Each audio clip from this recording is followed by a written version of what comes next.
I'm Cal Christian. I'm chair of the accounting department.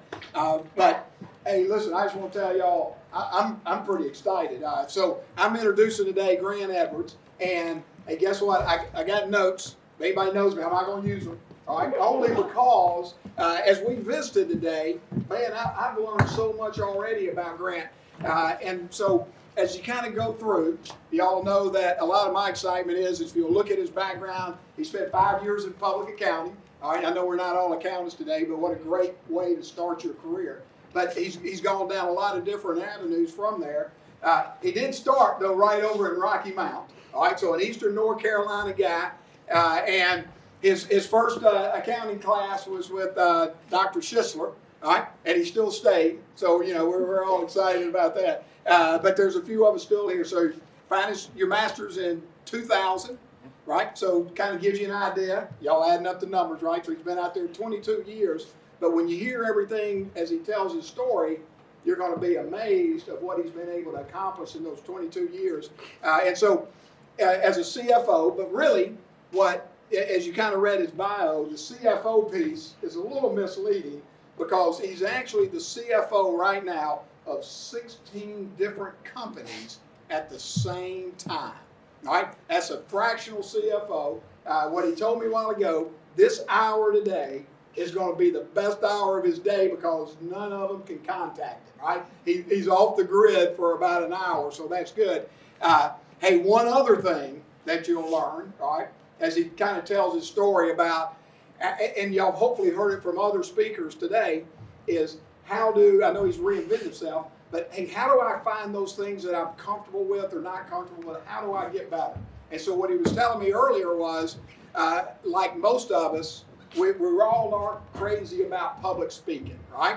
All right, well, maybe I am, right? But most of us, we struggle with that. And as a public speaker, what Grant has done is he actually teaches an accounting class at Georgia State. He's been doing that 14 years. He's in Atlanta now. So right now he's teaching accounting 2401, financial accounting, right? So he gets that piece from where he is. So if y'all will welcome Grant, and we'll kind of hear his story. As you have questions, he's going to have a kind of an open-ended. So if you have questions, feel free to raise your hand and ask. All right, thanks, Grant.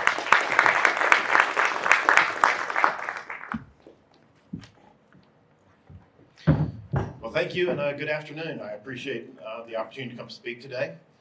When I look out here, this is actually one of the things that I wanted to do with my life, is the opportunity to come back to my alma mater, look at some of my fellow alumni, and be able to say, hey, we're a great university, and we're still going great places. So it's looking out here, I see a lot of great leaders that are happening, and just like me when I was at East Carolina, it was, what am I going to do with my life? So I start right now. Who knows what they want to do, just by show of hands, what you think you want to do for the next 20, 30, 40 years of your career? When I was at East Carolina, I had convinced myself I did. I had said, okay, I'm going to go into accounting. I had started my career in accounting. I got an A in the first accounting course. I was like, woohoo, I got this thing. I have found my calling in life. I'm going to be an accountant. I had heard about these things called the Big Five accounting firms. Now they're Big Four. You guys familiar with the Big Five, the Big Four? I didn't even know what the name of them were. But I was running around telling everybody I was going to go work for the Big Five accounting firms. I was sitting there. I was like, okay, this is what I'm going to do. I'm going to become an auditor. Oh, and then I switched over to a tax professor and said I'm going to go into tax. I got my dream job right out of school. I was at an accounting firm called Arthur Andersen. Does anybody remember what happened to Arthur Andersen? So I moved to Atlanta. I started my career. I left East Carolina, convinced myself that I was the greatest thing there was, and there I was, starting off at Arthur Andersen. Worked at the Georgia Pacific Center. I took the MARTA, which is the public transportation system in Atlanta, down there on the first day, ready to take on the world. When I did that, I had been there for about a year. My dad, I grew up from Rocky Mount, was a banker for a bank called Centura Bank, and I had the opportunity to fly him down to Atlanta.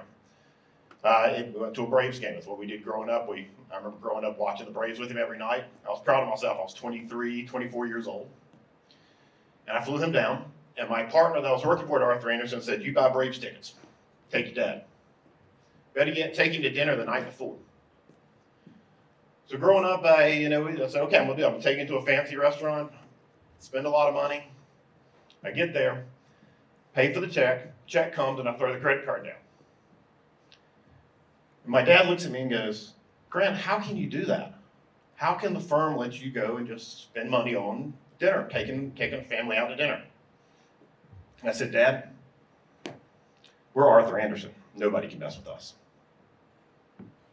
Within a week of work of that dinner with my dad, the firm got in trouble with Enron. The firm had crashed. My career, what I had predicted for my life, had come to an end. I was going to be a partner at Arthur Andersen. I was never going to have to look for another job. And in my mind, in my apartment in Atlanta, I did not know anyone. I didn't know what I was doing. And my entire life had changed course. So at that point, I had a choice. I sat down and I said, okay, I can do one of two things. I can not get out of bed tomorrow and cry and cry and cry, or I can start the process of reinventing myself. And that's what I chose. So I immediately started networking. I ended up landing actually with another accounting firm called Deloitte & Touche. Changed groups, changed firms, and left from the tax group and went into a financial advisory services practice. What I was there was doing fraud, and I did that for about 5 years. So I worked in public accounting for 5 years. And through that period, it allowed me to have the time to, it was almost like a graduate level course of learning what I wanted to do. I learned a lot of different things. First and foremost, I didn't know how to public speak. So as said, I talked to the partner I was working under, and he said, well, you got to figure out how to speak or you're not going to be able to go anywhere.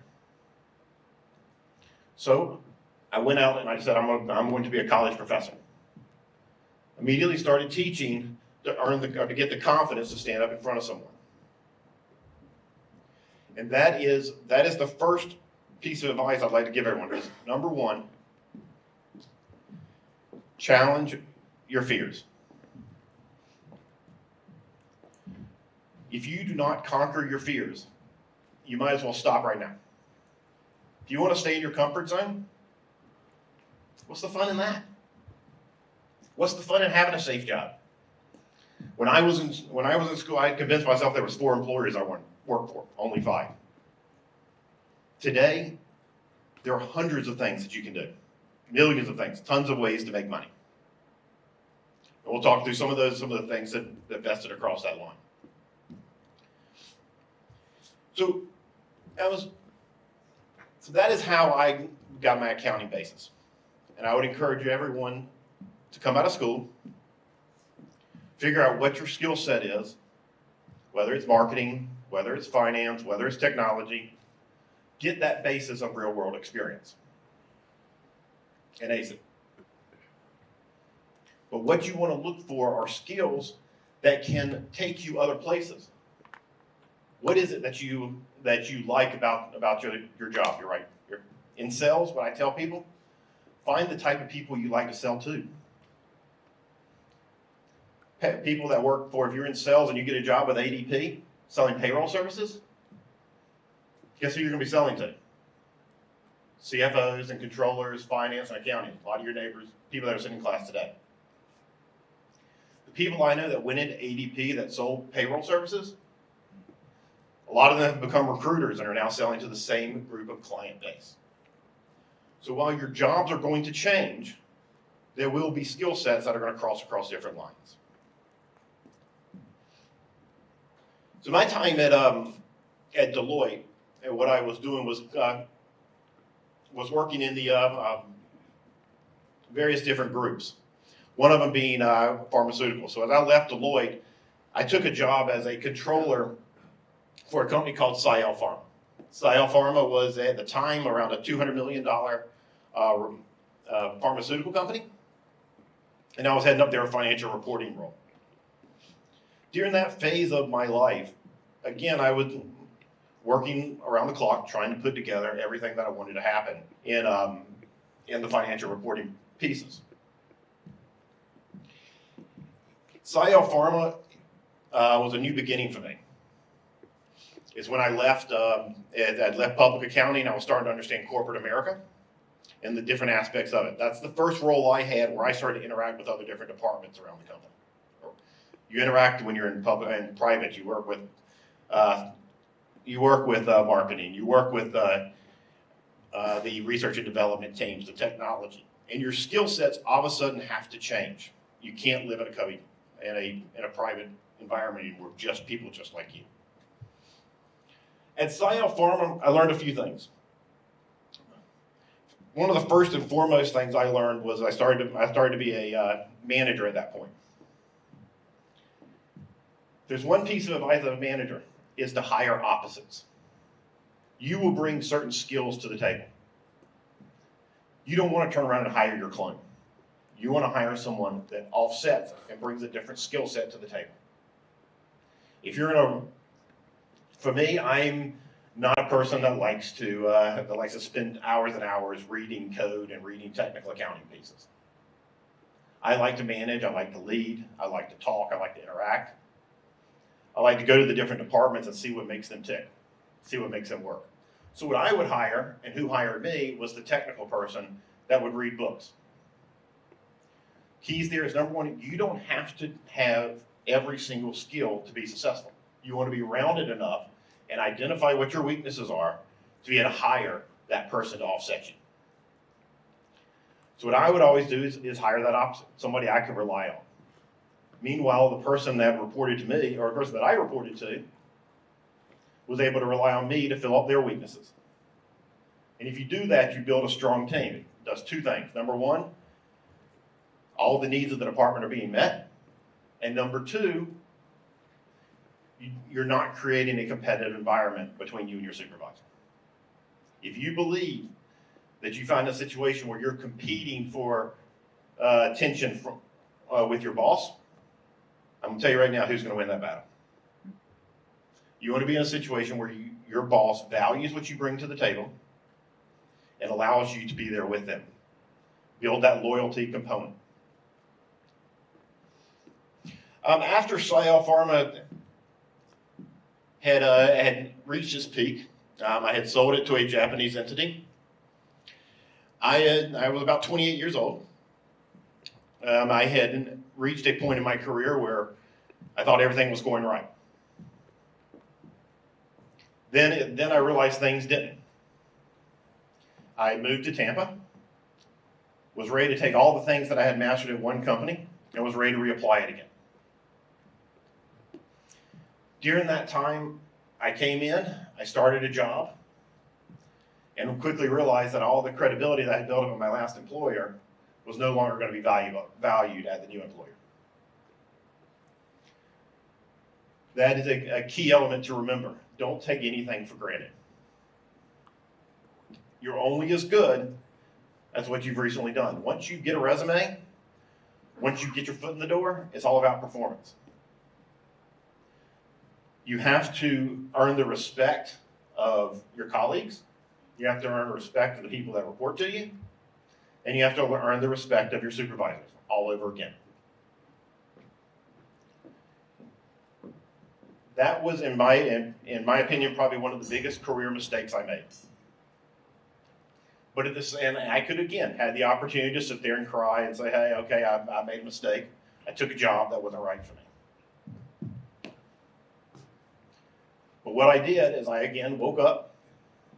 I said, all right, here I am. Here's where I am. I, again, can quit or I can get up and fight. So I packed up and I moved to New York. Took my southern accent straight to Manhattan and said, here I am. This was, in my opinion, probably one of the most defining moments of my life to date. And I would encourage everyone to challenge yourself in this kind of environment at the right time. I moved to New York, didn't know anyone, took a job in a city that was unfamiliar to a kid from Rocky Mount, North Carolina, and said, all right, I'm going to hang myself out there again in an effort to achieve. On my first day, Park Avenue, I'm sitting there. We just started a holding company, which what a holding company does, it owns multiple entities. I was sitting there with my boss, who's the CFO, my one friend in New York,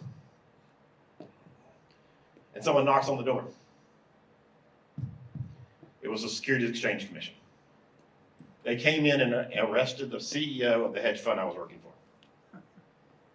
His name was Philip Falcone. The firm was called Harbinger. And he had just gotten in trouble for insider trading. So once again, I find myself in a situation where, what are your choices? Give up or wake up tomorrow? So that's what the CFO and I did. We said we woke up tomorrow. We acquired a hedge fund from the Glazier family, which is the group that owns Tampa Bay Buccaneers, Manchester United, in coordination with the George Bush family. So working in New York, working for this hedge fund was a lifetime of experiences. It was an environment where you go in and I always said I would look straight forward to make sure I wasn't getting, or I'd look over my shoulder to make sure I wasn't getting stabbed in the back in an environment of hedge funds where millions are at play. But what happens in that environment is you again learn to rely on yourself and you prove that you can do it. It's working in Wall Street it's a cutthroat environment. You sit in situations where everybody is chasing millions. I'll tell you a story there that we had a rule in New York that if you are at the hedge fund, that if we were to pay more than one employee $20 million in a given year, that's 2 employees, $20 million, we had to go to shareholder approval. I had to go to get shareholder approval every single year. It was an eye-opening numbers experience. It was the first job I ever had where the expense policy included the words, if you have your own airplane, we will reimburse at the following rates. The amount of money that was at stake was gigantic. And the challenge with that level of money is everybody wants it. And they didn't mind to step on you in order to get an extra $10 or $15. But coming from Rocky Mount, coming from East Carolina, I made the rule that I was going to stay true to who I was. I learned to appreciate what I considered my insecurities. Everybody I got on the phone, they said, well, you definitely have a Southern accent. For the first 6 months, I was like, oh yeah, I do have a Southern accent. What do I do with it? And then someone came to me and said, Grant, you should be thankful for that. You're on a phone call, and no one can steal your ideas, because when you talk, everybody knows who's talking. I embraced that. I was no longer embarrassed or challenged by the way I talked, the way I was raised, that it was okay for everybody to be happy. And that's what I encourage each of you to do. Embrace your friends, embrace your colleagues. You don't have to there's an old saying out there that says, nice guys finish last, I believe is the saying. That doesn't have to be true. You can be nice, you can be friendly, and you can still be successful in the world. My time in New York came to an end, and decided to return back to Atlanta, where most recently I've been a fractional CFO. Being a fractional CFO has again what I do as a fractional CFO is I work for startups to mid-market companies. Anybody watch the Shark Tank? That is what I do from a CFO perspective. Someone comes in with a startup idea. Someone has to handle the numbers and the financials behind it. So I partner with large investors to bring in money to help startups reach to where they're going to achieve. Whether that is running day-to-day operations of debits and credits, finance, HR, that's my background. That's what I go in there and do. I run businesses to allow the CEO to go sell his product or to go create his product. There is a vast need of fractional skills as you move up the line. I have been able to take the experience I learned as an accountant from Deloitte, from Arthur Andersen, from East Carolina, take the finance and capital raise expertise I learned in New York, to the people skills that I've mastered both here in Greenville and throughout my leadership transform. So the message or the important piece here is that the ones of you that raised your hand and said you knew what you were going to do with the rest of your life or what you wanted to do, it's going to change. You're going to get hit with surprises, things that you didn't expect, and you are going to have to reinvent yourself over and over again. To reinvent yourself gives you the power to be successful. When I started my career, there was 5 accounting firms. That, in my mind, told me there was only 5 jobs I wanted. That was it. And I had an unbelievable amount of pressure on myself to maintain those 5 firms. And that was it. And that was stolen from me. Or not stolen, it was taken from me. Those 5 firms went down to 4, and my career totally took a different path. But as soon as I realized that, you know what, there was not 5 firms, there was not 4 firms. There was thousands of employers, there were millions of people. There are lots of skill sets that everybody in this room possesses that you can utilize and that you can draw forward. I had the power of my life again because I knew that if that job didn't work out, I could go make money over here. It's the exact same thing in your personal life. The moment you realize your girlfriend or boyfriend isn't the only person in the world, only fish in the sea, you have the ability to go out there and expand and meet new people, and broken hearts are not something to worry about anymore. But you're strong at who you are. That's the most important thing, is staying true to who you are. I'd like to spend the last few minutes going through some of the quotes that people have given me over the years and how they apply to me in the business world and things that have mattered to the advice that people have given. I've got about 12 of them. So the first one I want to give is one that a professor by the name of Rick Nicewander gave me as I started my final accounting class here at East Carolina. And so if you've heard this, I want to see a show of hands to see if he's still using the same line. But it is to take pride in how far you have come and have faith in how far you can go. We have already mastered the hardest things in the world. We got up, we learned to eat, we learned to talk, we've learned to interact. We've conquered COVID. Look, we're all back in a room together. We graduated high school. We've set foot here in East Carolina. We've seen the Pirates win on the football field. We've seen the Pirates lose on the football field. Take pride in everything you've done. You have proven that you can enter a federal institution, being that a university, complete the requirements, and leave. That is a major accomplishment, to be able to stick with something, to identify a goal and stick through it. Some of you may stay in the same major that you graduated in. Some of you may change. Some of you may marry and decide to leave the workforce. But one thing they can't take away from you is that you made a commitment to start at East Carolina. Most likely you sat at Wright Auditorium at some point in time to an orientation or at some point to do the courses, stick with it, the ups and downs, whether that was in a classroom, whether that was down on 5th Street, whether it was at Dowdy Ficklin Stadium.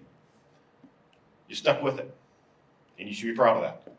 They will never take that away from you, and that will be the starting of every single conversation or every move you make, is that you completed the requirements of college.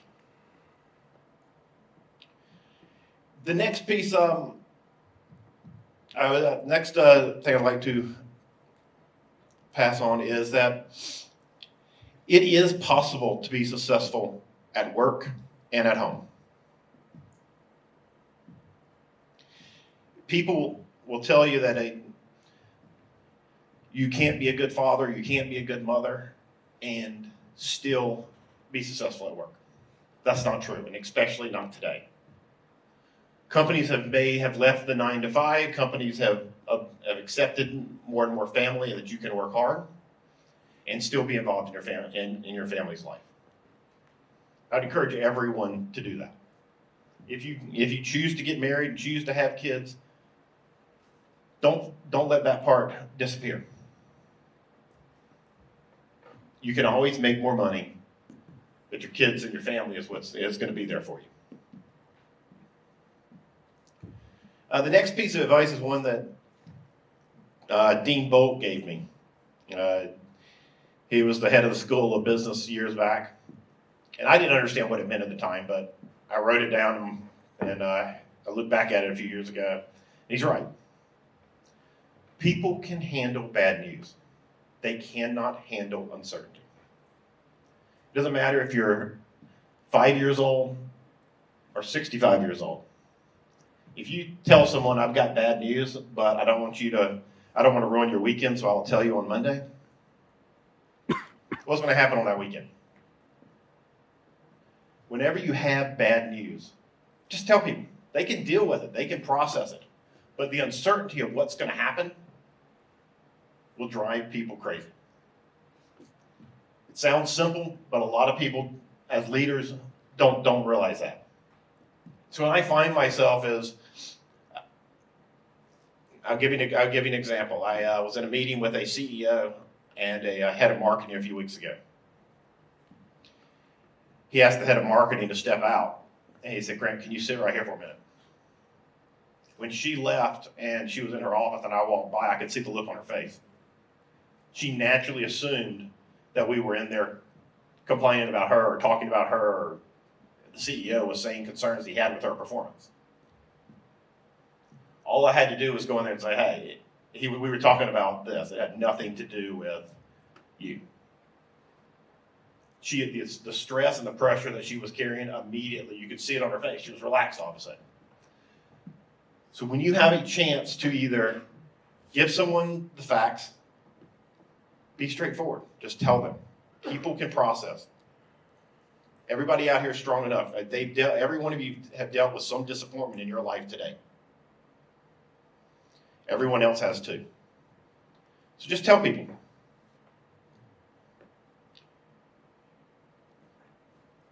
Next up is some advice that a partner at Arthur Andersen gave me. It's pretty direct. Shut up and work, and everything else will take care of itself. There is a lot of politics that goes on in offices. There's a lot of things to worry about. Don't. Just shut up and work. If someone asks you to go make photocopies or to go pick up lunch, as you start your career, just do it. Don't worry about the assignment that someone else has. Don't worry about whether getting lunch for the group is considered demeaning. It's not. It's just a smidge. If you can get everybody's lunch right, you sure as heck can get financial statements right. People will come, and it's just one step along the way. I can tell you that of all the projects I've done, people don't remember what I contribute to the project, but they'll remember if I screwed up their lunch order years down the road. No matter what the task is, if you do not think it's going to develop your career, don't assume that. Just do it. If you become someone that people can rely on, and you're not going to argue with them, then the better projects come along.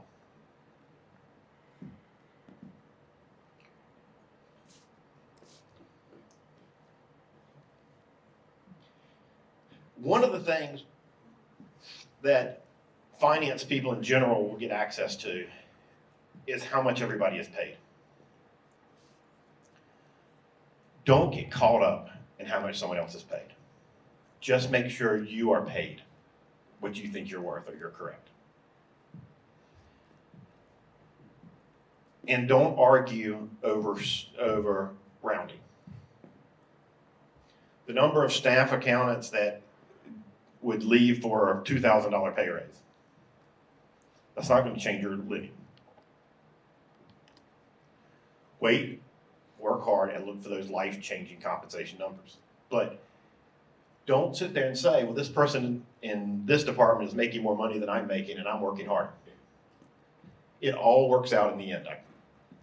Sometimes you're going to be ahead in compensation, sometimes you're going to be behind. But in the end, things will even out. I can assure you of that. It's one of my one of the controllers I work for. I said, why does marketing or sales make so much more money than I do? He said, well, Grant, in the 5 years you've been here, we've been through 7 heads of sales. We've only been through 1 controller. So there is a level of consistency and elements that go into compensation, not just numbers.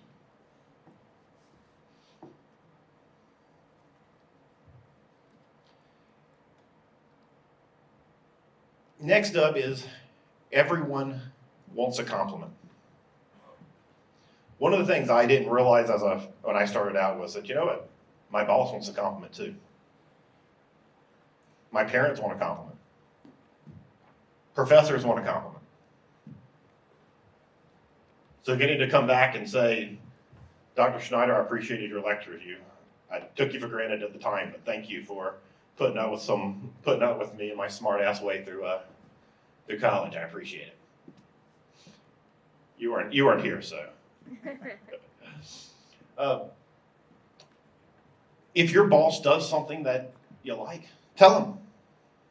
Hey, I really like the fact that you took time to talk to me and mentor me. I think you're doing a great job managing our boss. That will go a long ways. It's reassurance. As humans, we love it. And the higher up the line you go, the fewer compliments you hear. And I always say the more neck you show as well. If something goes wrong, you take the blame. So don't hesitate to tell your supervisors, your parents, people that, hey, you're doing a great job.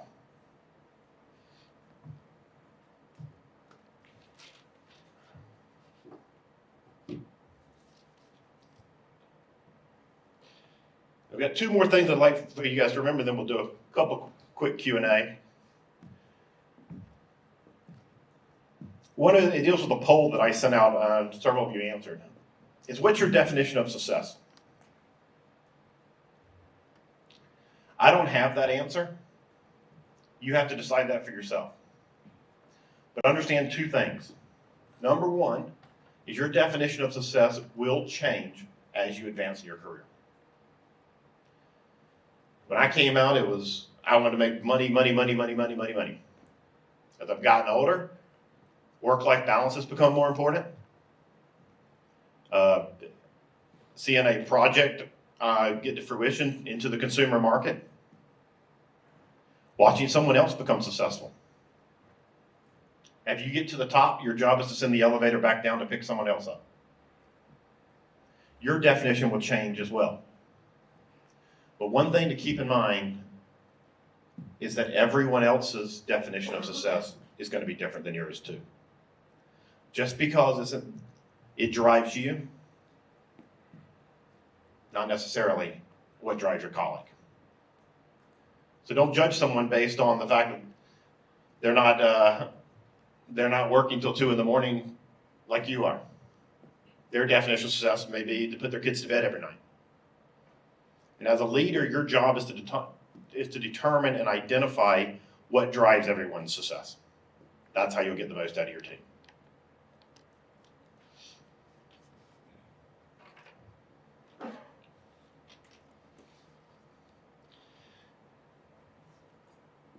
The last piece of advice, and don't forget these words, life will take care of itself. That mean boss will not always be there. That job will change. That policy that the company puts in place. The spouse that stays with you or the spouse that leaves you. The kids that you love one minute and hate the next. The person in your group to do the group project will change. Life's going to take care of itself. It will. Don't forget those words. Thank you, and go Pirates.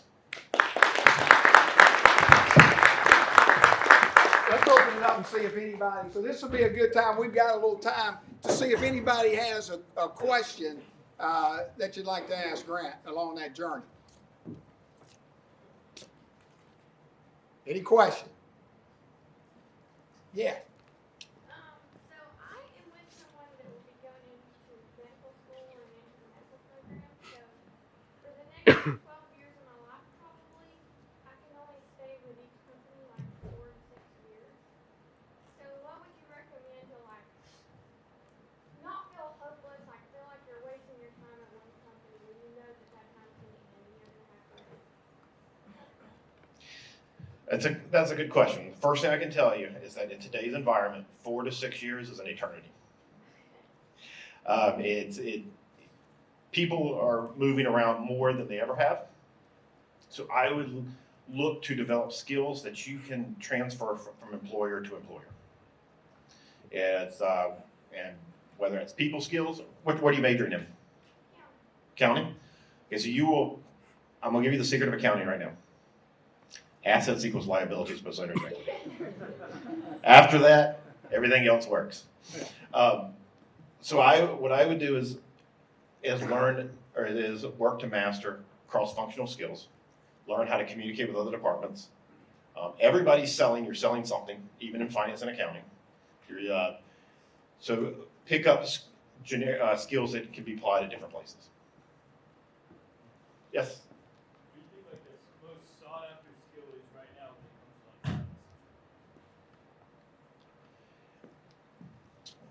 Consistency and attention to detail. Right now we're in a society of speed to execution, and people are getting sloppy. If you build a finance and accounting organization, or you can rely numbers that people can rely on and make decisions in a timely manner, you will go a long ways. Layer that on with people skills, and you'll be unstoppable. Yes? Personally, what was the hardest part about reinventing yourself? The hardest part was believing in myself that I could actually do it, and trusting that life will take care of itself. And so what I did is I would sit back at nighttime and make a list of transferable skills that I could use in multiple different environments. And those skills are not all workplace. Some of them were here from East Carolina. Some of them were friends and conversations. I'd say you can go back to high school. Yes? To back off of that, do you feel like you're set where you are right now, or do you feel like you're constantly reinventing yourself? I think everyone is constantly reinventing themselves. Even after I retire, I hope that I am still reinventing myself and learning new skills and learning how to add value to other people, whether it's mentoring, whether it's a board seat, and continuing to develop and move up in some sort of capacity of being functioning in society. Yes.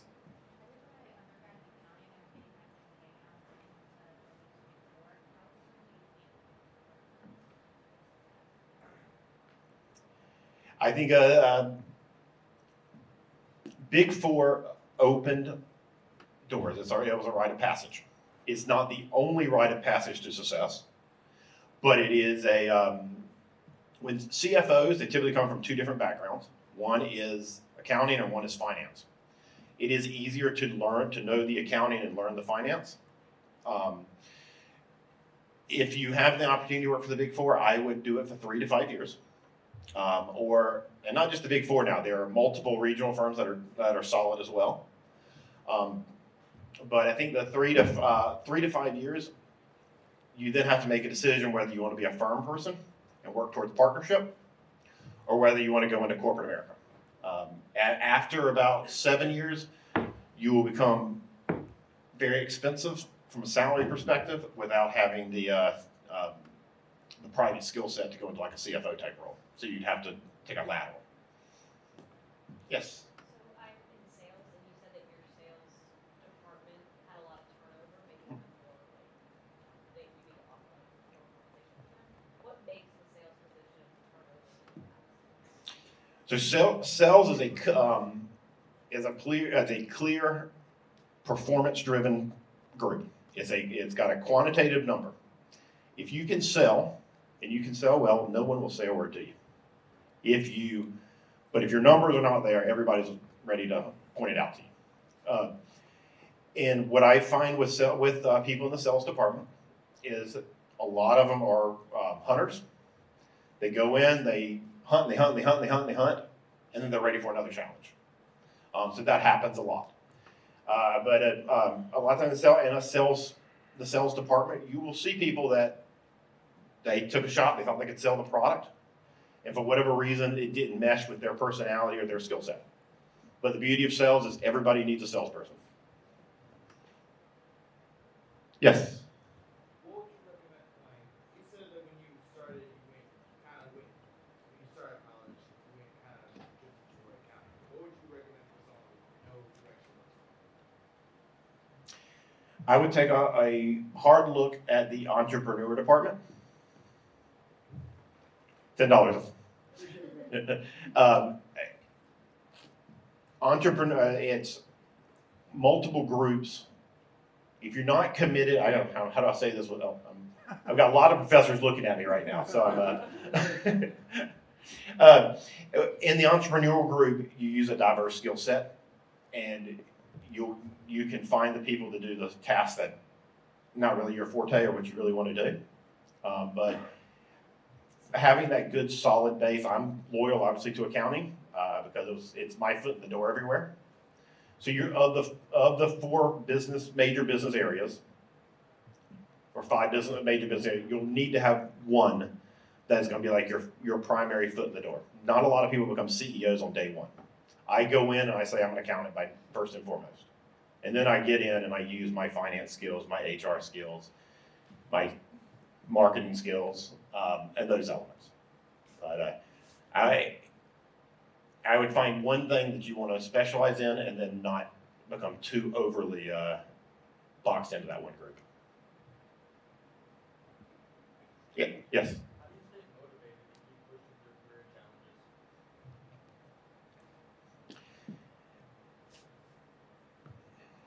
Well, I can tell you I've got 4 kids that remind me every morning. It goes back to that definition of success and how it changes through your career. I started out and it was all money. And so what I did on Sundays is I drove around Atlanta looking at the billion-dollar homes and said, I want to live there. As I've become to appreciate other things and other objectives, self-fulfilling. I want to be remembered for helping someone else's company become successful. For them to say, hey, when I made my millions, this guy was with me along the way. Yes? How was your transition from like small northeast North Carolina into a big city? It's 100% mindset. There were definitely some eye-opening events. And realizing that I could go to the grocery store without knowing somebody. There were things I liked, there were things I didn't like. Working in New York, the anonymous part of it, I thoroughly loved. If I made a fool out of myself, well, no one knew about it. But at the same time, I missed that sense of belonging that came with some of the smaller schools. Or not schools, I'm sorry, the smaller cities. When I left North Carolina, I graduated, all my friends came together, we had a happy hour and we left. When I left Atlanta, everybody came together, we had a happy hour, and I left. When I left Tampa, same situation. When I left New York,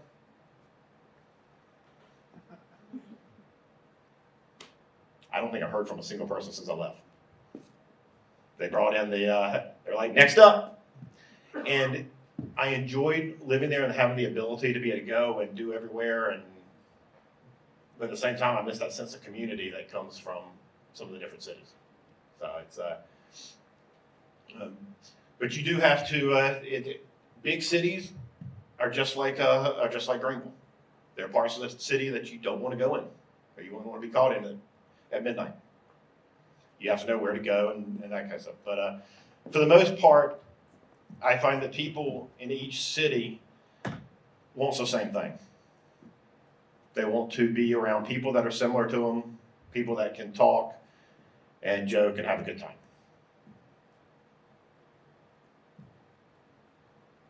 Well, listen, so we're about out of time to thank Grant for coming and doing this for his time. And one last question, and you said this in a way, but I heard this earlier, and I think this is kind of what they're asking, is what would you say to your younger Grant at 22? Go for it. Don't be scared. Don't listen to people that tell you, oh, that's a big change. Go for it. This is your life. You've got one shot at it. And if you sat there and your mom or dad said, well, you don't want to go to the big city. Well, this is your life now. You have to own your life. Hey, y'all thank Grant.